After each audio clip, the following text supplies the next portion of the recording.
Hola, ¿qué tal? ¿Cómo están? Hola, ¿qué tal? ¿Cómo están? Bienvenidos al conversatorio número 21. Hoy, noche de historias de terror. Me encuentro en este momento con Iván Ortegón y con el viejo Jesús Pavón. Un Vamos, gusto. los tres vamos a contar una historia de terror cada uno. Vamos a estar simultáneamente transmitiendo desde Facebook y desde Instagram.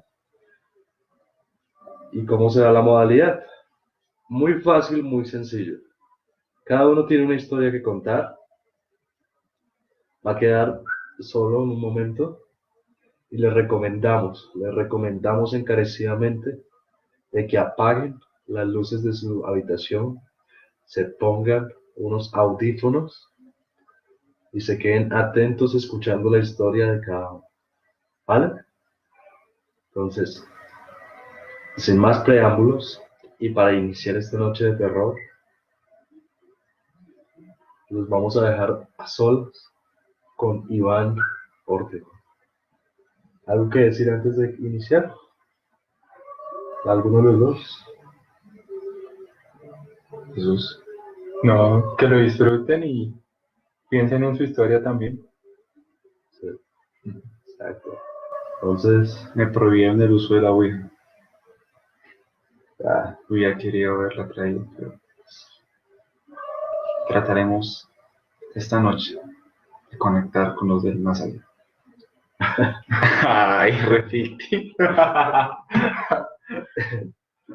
es perfecto. Vamos a iniciar con esta noche de terror. Los dejamos con Iván, que va a estar aquí solito y los va a asustar. Así que, 3, 2, 1, comienza. Marchaos, marchaos de acá. Bueno, yo sé que muchos se van a identificar esta noche con mi caso. No soy el único. Y alguna vez habrán ustedes podido haber experimentado en esas noches la incomodidad de la parálisis de sueño. Frecuentemente yo la pude haber tenido durante 1 o 2 años, en que se presentaba con muchísima frecuencia. Es evidente que uno investiga qué es lo que pasa y simplemente es un error mental. En los blogs uno le da una cierta de confianza, tranquilidad. Para ese entonces pues vivíamos bastante eh, psicoseados y más con mi hermano. Él básicamente sí creía que había alguien quien lo atormentaba frecuentemente en la noche, bastante, puesto de que nosotros en nuestra casa vivió un primo cuya actividad se dedicaba a la brujería y falleció en situaciones lamentables. En su memoria guardo un gran recuerdo, mas sin embargo, pues él cargaba con esto de su pasado, de su actividad y su energía, asumiríamos de que estaba ahí concentrada. Nosotros, es una casa de 2 pisos, él se queda en el primer piso y siempre Álvaro podía ver, así se llama mi hermano, como sombras, lo que sea, y en la noche lo atormentaba. Yo pues sufría parálisis de sueño y pues ya uno en la medida que eso se vuelve tan repetido, uno logra dominarlo y la verdad uno puede controlar la parálisis y poder despertar de aquello que uno dice que no puede. Más sin embargo, tuvo una noche que sí fue bastante tormentosa, en el que, como mi habitación es la más alejada de la casa, tuve la parálisis y escuché a un señor de más o menos entre 60 y 70 años hablar. Yo pude despertar de ese sueño y como nadie me hablaba, sino hasta esa noche yo dije, voy a ir a dormir en la habitación de huéspedes que queda entre el de mi familia, el de mis padres y el de mi hermano. Entonces me daba una cierta tranquilidad, un cierto aroma de confianza. Mas, sin embargo, antes de entrar a esa parálisis me empezaba a dar un dolor de cabeza entre esa conciencia en la que uno está despierto y dormido. Ahí se genera un dolor de cabeza. Y una vez cuando llegaba aquí a la mitad, ¡pum!, entraba en la parálisis. Y ahí nuevamente ese señor de 70 años empezó a atormentar. Yo sentía como mi cuerpo se iba poniendo cada vez más intensamente frío, completamente. Y era consciente de que fuese algo real porque me daba muchísimo temor. Yo ahí sí no podía controlar, no podía controlar, o sea, yo quería despertar, incluso sabía cómo hacerlo, pero había otra presencia, era un man que me estaba atormentando. Mm, Desperté y pues como les había mencionado mi hermano, estamos hablando de muchos años, pero sufría de esos tormentos y él estaba durmiendo con mamá. Yo decidí irme a dormir con ellos. Y eso sí lo recuerdo claramente tal cual lo que me dijo ese man. Nuevamente, en esa conciencia entre despierto y dormido, pum, dolor de cabeza, pum, me dejé llevar y me dormí. Y el man me dijo que ni siquiera con eso, con irme a dormir con mamá y mi hermano, iba a poder tener tranquilidad. Uf, eso me llenó de muchísimo miedo los días siguientes porque a pesar de que seguía repitiendo de estos casos de parálisis de sueño, vivía con el pensamiento constante de que este siguiera molestándome pues, esas horas sagradas de descanso. Las siguientes noches no pasaron, pero sí recuerdo bastante, bastante, bastante esa escena y vaya, yo creo que en los comentarios más de alguno espero que se identifique con eso. Mm, que si hubo alguna solución, simplemente dejé de pensar en eso y de que fuese real. Me concentré más en que eso no es verdadero, eso no existe, lo que sea. Y a la fecha de hoy es lo que me ha permitido, primero, controlar también el pensamiento de mi hermano de que lo atormentaban. Él ahorita ya no sufre eso.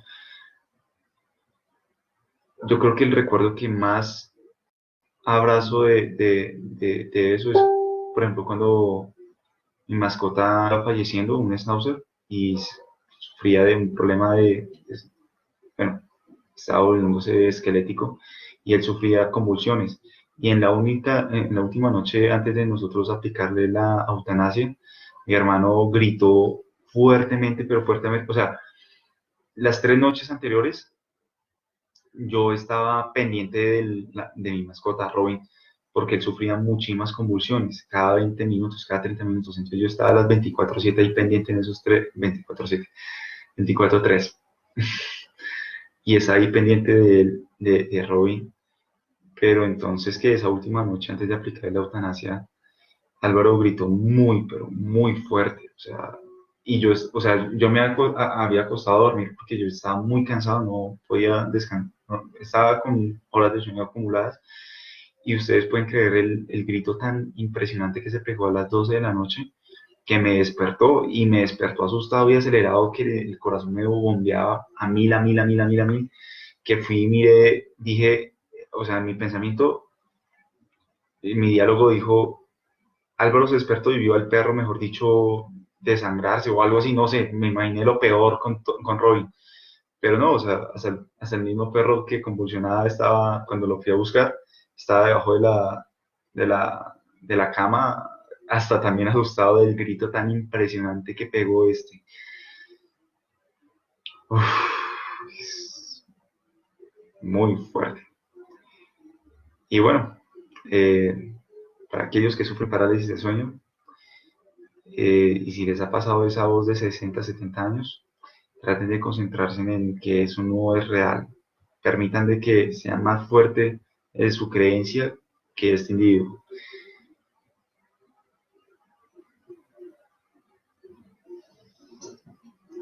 Sí, estoy muy bueno. Bueno, ¿qué tal esta primera historia de terror, de suspenso? ¿Te ha pasado alguna vez parálisis de sueños? No, a mí no. Por fortuna no. Bueno, como te digo, es un estado en el que uno entra, no sé cómo se le llama, que uno está despierto y entra y va a entrar a dormir. ¿Sí? Sí. Ahí es donde se activa la parálisis de sueño. Tenemos varios saludos, gente que está pendiente de estas historias. Tenemos a Catalina. Hola, Catalina. Hola, Wilson, ¿qué tal? Cari, ¿cómo estás? Mari, bienvenida. Doris, Estela, a todos los que han estado acá. ¿Y a Jesús le ha pasado? Sí me ha pasado, pero siento que golpea mi habitación y siento una sombra que no me deja actuar. Tengo ganas como de salir, quitarme esas cobijas y ¿Alguna vez recular, le pasó a una pero no amiga puedo. que eso tenía que ver con caso de brujería? ¿Será que Sí, alguien me está haciendo yo brujería? quedé pero retraumado con eso porque resulta que se quedó esa noche en la casa de ella el novio que tenía actualmente y el man sufría de brujería por un exnovio. Y entonces ella sintió, tiene de costumbre, ella me comentaba de que la hermana siempre se le sentaba ahí en el borde de la cama y se le metía debajo de las cobijas y se arrunchaba con ella a eso tipo 10 11 de la noche. Y que esa noche sintió que alguien se sentó, ¿sí? Y cuando ella miró, no era su hermana, pero era una sombra.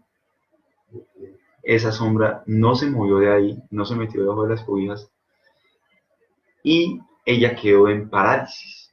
Y eso sí lo he escuchado de muchas personas. Y es que la sombra se le queda al frente y hay unos dos ojos rojos frente a ella.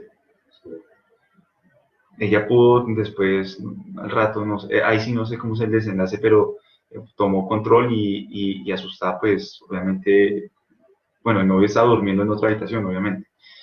Y el man le dijo, sí, es que sufro de brujería y para que eso no te pase, le dio un anillo, según los anillos, siempre se portan en la mano derecha para que protejan de ese tipo de cosas. Entonces esa noche pudo dormir ella gracias a un anillo que le dio de protección. Y yo, uff, y lo he escuchado varias veces en ese caso, de que tienes la sombra al frente iluminándote con esos ojos despiadados, rojos, flamantes. Eso es un caso que a mí, uff, me aterra. De por sí Y hubo como una película este año de gente que sufría parálisis del sueño y era un demonio el que provocaba eso y se alimentaba de las personas. Exacto, por el eso es que miedo. uno no tiene que darle poder, porque tú le estás otorgando poder a esa energía más que a lo que tú crees. Y si tú le otorgas más poder a lo que tú crees, empezará a debilitarse porque ellos se alimentan de esa energía del miedo. Incluso yo me acuerdo de uno de los programas de Paranormal de la Mega, si no mal no recuerdo, donde a una chica la atormentaban tres nenas vestidas de blanco, la atormentaban.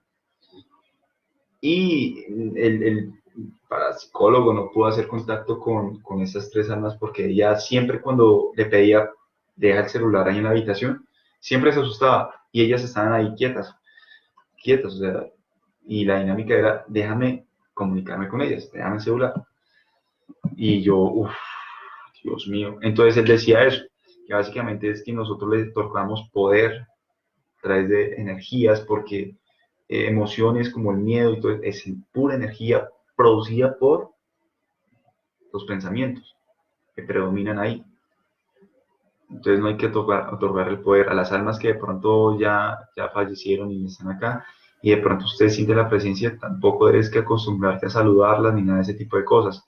Tienes que decir las verdades de decirle, ya no estás en este mundo, despídete pero no puedes, no, o sea, si te acostumbras a saludarlas, decir, hola, ¿cómo estás? Y mantener, eso no es positivo, eso no es positivo, porque no pertenecen ya acá. Eso es en base a mi experiencia. Y listo. Primera, espero que que hayan salido asustados, o por lo menos intrigados. Sí, que se identifique.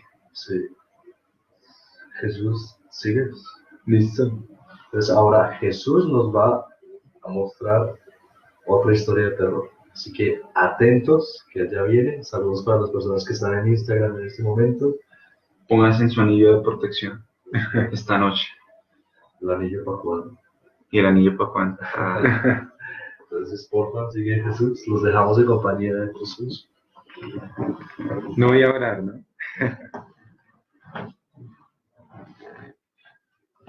Bueno, mi historia comienza con una familia adinerada.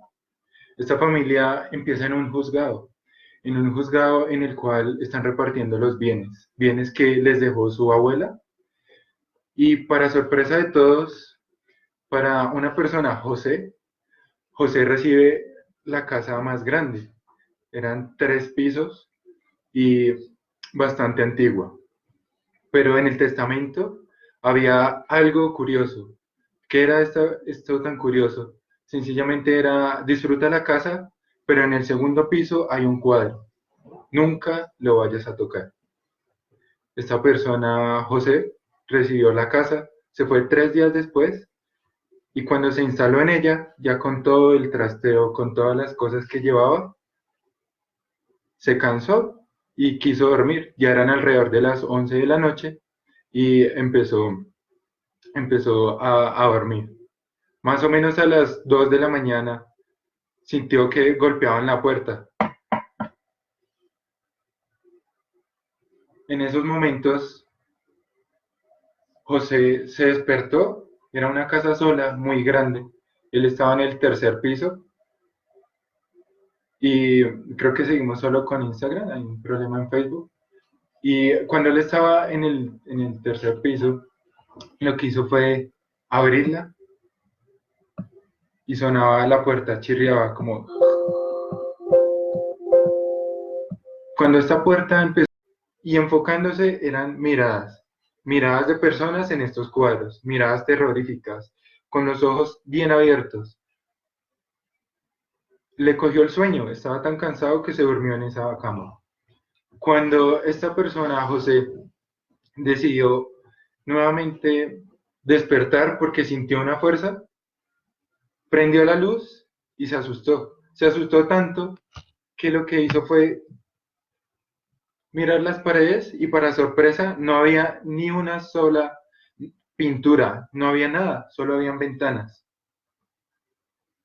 Curioso por este tema, abrió la puerta de la habitación del segundo piso, caminó hacia el pasillo y la luz se reflejaba en este cuadro, el cuadro que le decían que no tocara. Se fue hacia la habitación, se fue hacia el cuadro, perdón, y una vez identificó el cuadro, había una señora fea, pero no fea por una belleza rara, fea por su expresión, fea porque miraba de una forma intimidante y con una sonrisa malévola.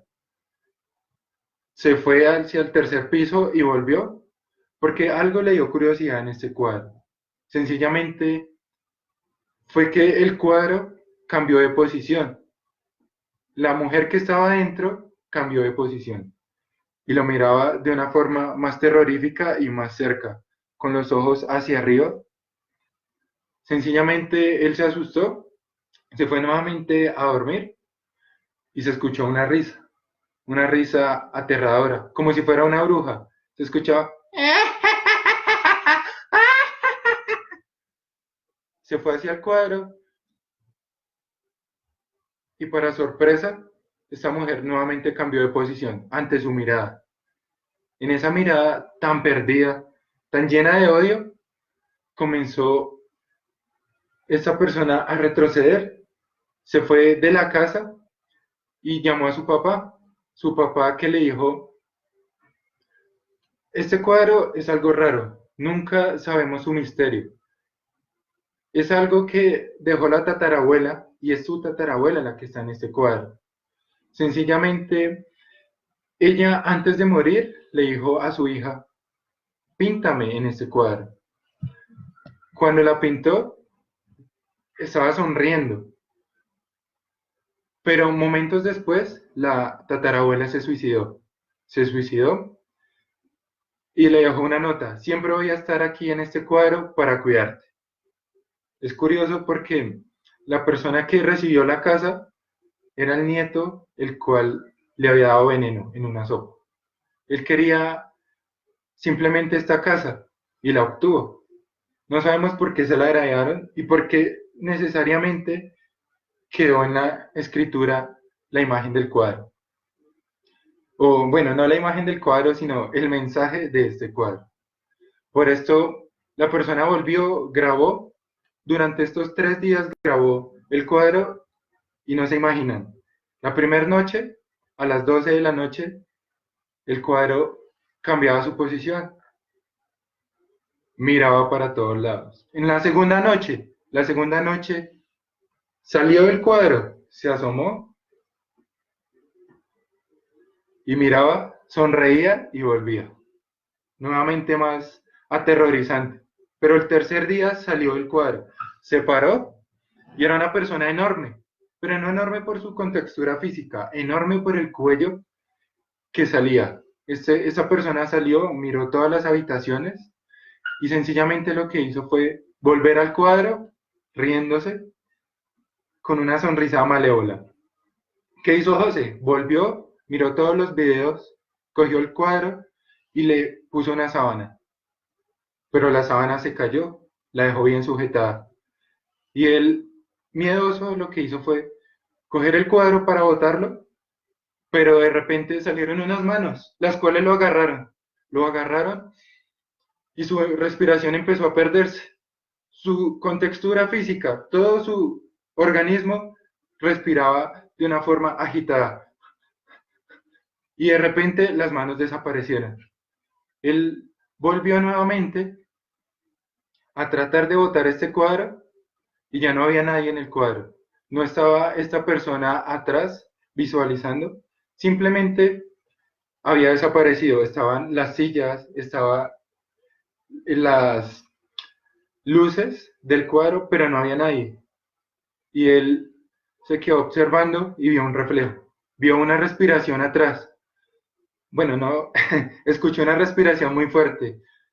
Si alguna vez han hecho un ejercicio de respiración, se oía solo como si fuera de la nariz, directamente. Pero esta sombra, esta persona, empezó a hablar y le decía: tú mataste a mi hija. Y lo empujó. Después de esto, de José no se supo más. Pero en esa pintura quedó José. Y detrás de José, esta abuela, la tatarabuela, contenta porque había vengado a su hija. Es una historia un poco loca, pero si alguno tiene un cuadro y se asusta al verlo, miren si tiene alguna historia. Y si no tiene una historia, creen su propia historia.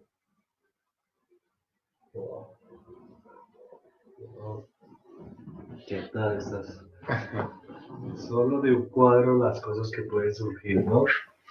Increíble. Alguna vez leí una anécdota de un cuadro. El hombre pintor estaba retratando la cara de alguien más. Bueno, desde el pecho hacia arriba. Sí. Y en un momento le dio como una locura y pintó o sea, se le fue un mal pincelada en el cuello. Días después, la persona a la que estaba pintando le diagnosticaron cáncer en la garganta. Wow. Entonces, las pinturas tienen una vida interesante, pueden dar unos mensajes. Sí, tienen siempre los cuadros, y más en casas antiguas y todo ese tipo de cosas, como ese, ¿cómo puede, ese sabor, como de, Dios mío, de aterrador? No, y que uno lo respeta. Muchas veces también no hay cuadros, sino espejos que le causan a uno Uy, sí, los sensaciones espejos de de por miedo. Dios, no, no, y es que los espejos tienen su historia, se puede uno comunicar a través de los espejos. Uno se pone a hablar con un grupo profesional y quiere hacer contacto con espejos. pues hay un ejercicio de que si te quedas 7 minutos mirando un espejo, pero solo mirando, concentrado, tu propia imagen se empieza a transformar. Sí, Ideal para el y 31. Entonces, ya, si no tienen plan, mires en un espejo, porque de ahí van a salir varias cosas interesantes para contar. Si quieren cambios, mírense al espejo. Sí. Me cuenta que cambia. dicen que a las 3 de la mañana mirarse a oscuras con una vela les hace ver algo que ustedes se aterrorizan. Personalmente, solo lo intenté una vez, Así es rico pero no como vale yo, nada. a las 3, uff, no, parce, de las que se pierden. No hay nada. Bueno, vamos con la siguiente historia. Última historia para cerrar esta noche de terror. Otra mía. Se llama. Entonces, ahora que alcohol, digo. Disfrútenlo. Alright. Esta historia ocurrió hace alrededor de 10 años en un casco urbano que quedaba a las afueras de Caracas, Venezuela. Era alrededor de las 5 de la tarde, 5 o 6 de la tarde, ya estaba muy oscuro, no es un sitio muy iluminado, más bien rural, pero con esos toques de ciudad. Una señora iba acercándose hacia un cuarto. Iba de buen humor ese día. Así abrió la puerta, cogió un balde de agua y despertó a la persona que estaba durmiendo. Se la vertió en la cara. Le metió una patada en el estómago para asegurarse de que estaba despierto. Y con mucho cuidado, pero a la vez con desprecio, en su plato, en un plato que había puesto frente a esa persona que estaba durmiendo, le puso unos panes con salsa de tomate. Mucha salsa. Era más salsa de tomate que pan. ¿Quién era esta persona? Era el hijo de ella. Era su hijo. Le daban la comida suficiente como para que viviera. Estaba en una etapa como desnutrición, alrededor de 40, 45 kilos. Y a él le encantaba, a pesar de estar mojado, de haber sido pateado, cogía ese pan con un cariño y se lo comía como si no hubiese un mañana. Cualquiera que haya escuchado hasta acá, hasta este momento, diría, wow, su madre es un monstruo, pero nada más alejado de la verdad. Porque tendríamos que remitirnos 6 años antes de, de este momento para ver por qué es que este muchacho de nombre Ramiro, se llamaba Ramiro, estaba encerrado en un cuarto en esas condiciones. Un día en esa misma casa había una cena familiar. Muchos creían que Ramiro era alguien con problemas mentales, que tenía sus desórdenes, autista, bruto, tonto, lo que se les ocurra. Alguien como oído de sus cabellos. Tanto así que no interactuaba con nadie de la familia. Y en un momento, haciendo una cara como de tonto y regando un poco de baba por la comisura de su labio derecho, se quedó observando el salero de vidrio. Estaba impactado por el reflejo que había ahí. Era bien sabido en la familia que a él le encantaban los reflejos. Y en un momento de arrebato, de locura, cogió el salero y se lo aventó a su madre en la cabeza. ¡Pah! Después de ese golpe, a ella tuvieron que coger alrededor de 9 puntos. Mientras toda la familia estaba conmocionada y decía, ¿qué estás haciendo, Ramiro? Obviamente sus comentarios le entraban y le salían por la oreja. Él estaba emocionado por ver la sangre borbotear de la herida que le había causado en la cabeza. Salía y salía y salía sangre. Y a él le encantaba ver la sangre. Yo creo que en ese momento le dio una erección, la excitación que le provocaba ver la sangre. En ese momento su padre decidió tomar cartas en el asunto. Lo llevaron a esa habitación que era un antiguo lavado de la casa, lo amarraron con unas cuerdas y ahí permaneció. Permaneció durante años. La misma rutina, lo despertaban, le daban comida apenas para vivir y su comida siempre consistía en eso, pan, salsa de tomate. Tendría como una especie de fetiche con la sangre, porque le encantaba la salsa de tomate. Le recordaba ese momento en que había herido a su madre. Sin embargo, la familia, creyendo que él era tonto y que estaba muy débil por su falta de peso, un día se descuidó. No tomaron las precauciones que debían y Ramiro se soltó. En ese momento el padre estaba trabajando, estaba afuera y la madre tenía la costumbre de tomar siestas. Estamos hablando alrededor de la 1 o 2 de la tarde. Ramiro se escapó, empezó a caminar por todos los pasillos de la casa con tal sutileza que nadie lo escuchaba, ni siquiera el perro que tenía. Llegó al cuarto de la madre. Ella estaba dormida, pero él se acercó lentamente al lado de ella. Y en la mesita de noche que queda al lado de la cama había una de esas lámparas de lava que estaba apagada en ese momento, pero estaba reflejando su rostro. Y él ni corto ni perezoso lo tomó, hizo de nuevo su cara de tonto, babeando. Y otro momento de arrebato, cogió la lámpara y la estrelló en la sien de su madre. Pero no se detuvo esta vez, siguió golpeándola, hasta que rompió su piel, su cráneo, y ya podíamos ver el interior de su cabeza. Podíamos ver partes de su cerebro. Esto emocionó al muchacho de nuevo, quien salió corriendo a la cocina y cogió unas rebanadas de pan. Volvió al cuarto y aprovechó la sangre de la madre y empezó a embordonar los panes con esa sangre y a comérselos. Horas después llegó el padre. Él vio esa escena y después de eso tomó la decisión de que era necesario matar a Ramiro. Pero Ramiro, a pesar de que pareciera tonto, no era tonto. De hecho, él, horas antes, o sea, poco después de haber comido el pan con la sangre de su madre, huyó del sitio lo más rápido posible. Huyó. El padre salió en una camioneta a buscarlo. No tuvo suerte. No lo encontró. Y en ese punto se arrepintió de no haber hecho algo antes. Sabían que habían creado un monstruo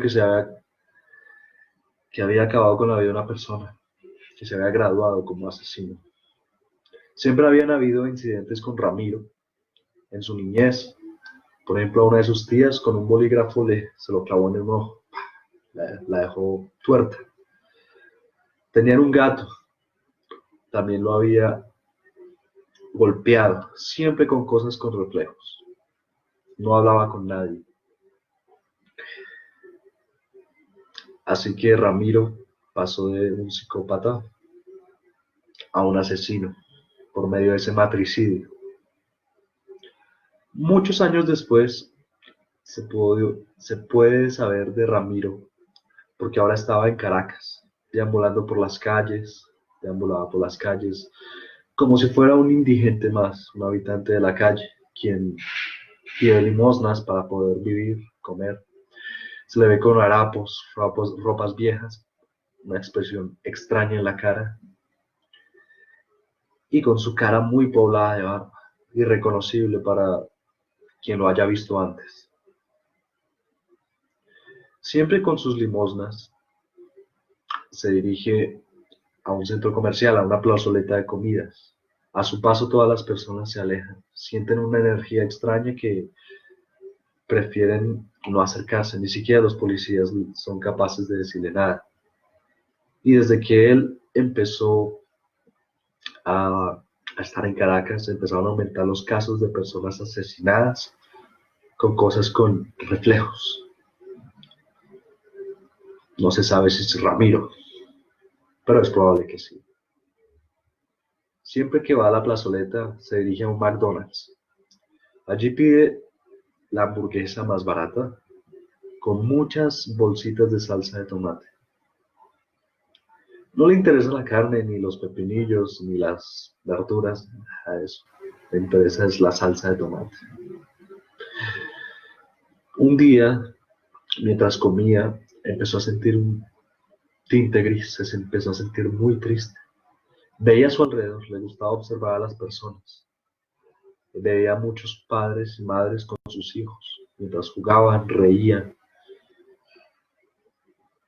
Era un día de los niños, así que en ese centro comercial en el que estaba, había muchas familias y se sentía gris en su interior. En un momento de salida del centro comercial, porque ya se sentía insoportable, pasó frente a una cristalería y vio el reflejo de un candelabro gigante. Se vio en el reflejo, pero en ese momento le empezaron a caer dos lágrimas de sus ojos. Sintió nostalgia, sintió tristeza aguda y en ese momento recordó a su madre y empezó a imaginar el placer que hubiera sentido si le hubiera estrellado ese candelabro en la cabeza de ella. Y aquí acaba la historia. Espero que les haya gustado. Yo pensé que se iba a arrepentir. Iba a ir más fuerte ese final. Entonces, hay personas que, hay una película de Batman, la de Christopher Nolan, la última que, o no, era la segunda, que Alfred le dice a Batman, hay personas que solo quieren ver al mundo arder. Y de eso trata esta película. Personas que, por alguna extraña razón, vienen al mundo a lastimar a otros, a herir, que solo piensan en hacer el mal. Esas pequeñas anomalías de la naturaleza humana. ¿Tienen algún caso así? No, yo he escuchado a gente que le encanta matar animales, Animal. gatos sobre todo. Le encanta oírlos cuando dan su último llanto. Wow.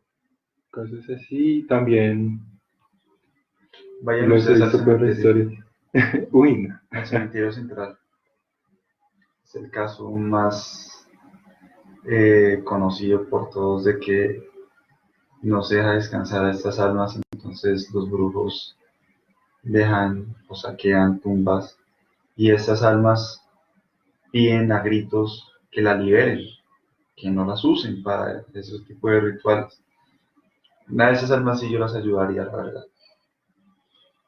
Si se me presenta alguna y yo tenga esa sensibilidad de medio o que se desarrolle, aunque es muy complicado, ayudar a estas almas sería para evitar ese tipo de personas que hacen el mal.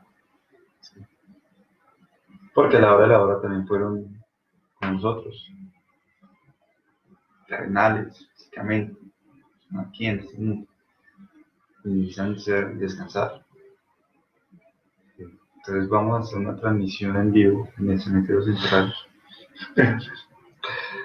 Sí, vamos a hacer ahí. Vamos Liberar una alma en directo. vamos a buscar rituales y con toda la precaución del mundo, con guantes y toda la vaina, porque mucho de eso se hace con sangre de animales, o sea, con tierra, con fotografías, vudú, todo ese tipo de cosas. Y ir con un experto para quemar eso, para saber cuál es el proceso. Ahí siempre me interesa ese tipo de cosas. Entonces, si alguien tiene un comentario, O si alguien sabe bastante del tema y es experto, que se anime a escribirnos para poder hacer este tipo de obras de caridad por las almas que descansan. Sí, cualquier historia rápida que puedan contar, cualquier pregunta, lo que sea, O si quieren contar una historia, sí, se me olvidó. porque es momento de terminar el conversatorio. Ha llegado a su fin, de verdad esperamos que por lo menos esta noche sufran de insomnio. Y si no lo sufren, que lo sientan. Porque cuando crees algo, se siente. Y el miedo es como el mal aliento, se siente.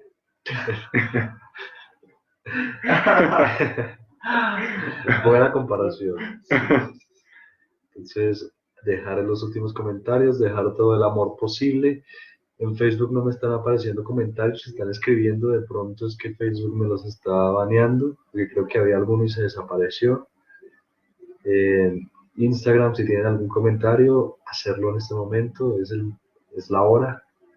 Si no, agradecer a todas las personas que estuvieron pendientes, que sintieron algún escalofrío con alguna de las 3 historias que contamos, que si nos da la oportunidad alguna vez de conocernos, que también nos compartan algún caso terrorífico que hayan vivido, escuchado, experimentado, causado. O alguna invitación para el fin de semana. Eso también me gusta.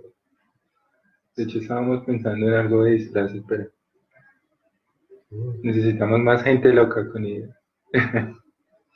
Entonces, si tienen alguna idea loca, compartirla también.